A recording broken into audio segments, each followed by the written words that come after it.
that's part of a large system of underground chambers. This one is the largest because it was built by the kings of England to store their wine tax. Looking at the size of it, it was clear there was indeed room for mysterious experiments away from prying eyes. But royal wine racks aside, was there any indication of gun making in this area? Certainly in the 19th century there was a cannon factory. There a man called Wolfe made huge brass guns. His biggest contract was for the Mexican government. So there was a history of gun making in Southampton. I mean, I have to say, this particular vault is long enough. If you were looking for a shooting gallery, as I think the Victorians called them, absolutely. It's quite suitable, isn't it? Yes. So the story rang true so far. There were cellars and there were gun makers in Southampton. But who was William Cantello? Because we've got a file of clippings on him. In search of further ammunition for my inquiry, I head for Southampton Central Library, where Vicky Green helps me look for evidence. Do we have any supporting documents about Cantello himself? Yes, indeed. Do we know what he did? Yes, we do. He's in the census returns all the way from 1841, where he's on the Isle of Wight in Carisbrooke, which is where he was born. In 1851, he's a gun maker in Newport on the Isle of Wight. And by 1861, he's moved to Southampton. And if we look at the directories, he moves to Southampton about 1857.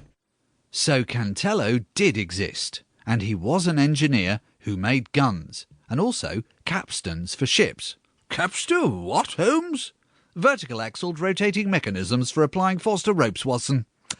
But had he also built a functioning rapid-firing gun? Vicky had various reports of the disappearance, and she read me this account from the 1930s, when various witnesses were still alive. The case of Mr. William Cantello of Southampton, the inventor of the Cantello capstan, is strange mystery. Excellent. Yeah. Good, that's a great start. Yes. It is not only, I imagine, the strangest of local mysteries in modern times, but one of the strangest on records in any period. Is really playing this up. Yeah, it's pulling them in there, isn't yes. it? Mr. Cantello was periodically absorbed in his engineering experiments, which he guarded jealously. And the residents in Mahogany Cottages opposite, Mr. A.T. Dewey, who wrote to me last week, remembers it well, listened wonderingly every Saturday afternoon to the sounds of rapid gunfire coming from the neighbourhood of the tower. And then we got a photograph, but that's from the family photographs apparently, and that's Mr. Cantello with his machine gun. The gun with Mr. Cantello beside it, yeah. Imagine their surprise and bewilderment when they found that Mr. Cantello had not only disappeared with his invention, but that a large sum of money belonging to him at his bankers had been transferred. Right. Then it was that they at last discovered that he could be traced as far as America. Beyond that clue, however, there was no information of any kind. The man and his gun had vanished into the void. So, a lot of shots in the dark, and then the gunner had done a runner. But why? Holmes would doubtless point out at this juncture that the machine gun was invented by the much more famous inventor Hiram Maxim. Even Watson would be aware of that.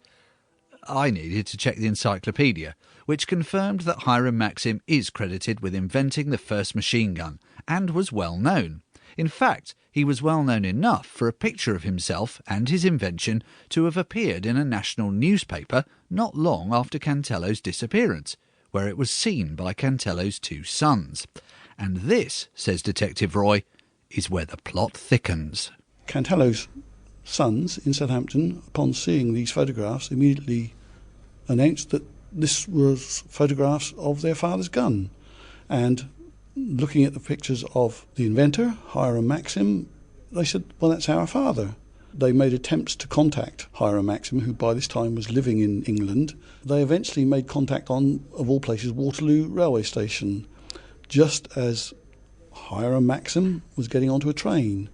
They approached him and called out, "Father." He turned round, put his hand on one of the son's shoulders and said, "What can I do for you boys?" But before the boys could say anything more, the train pulled away and Hiram Maxim stayed on board.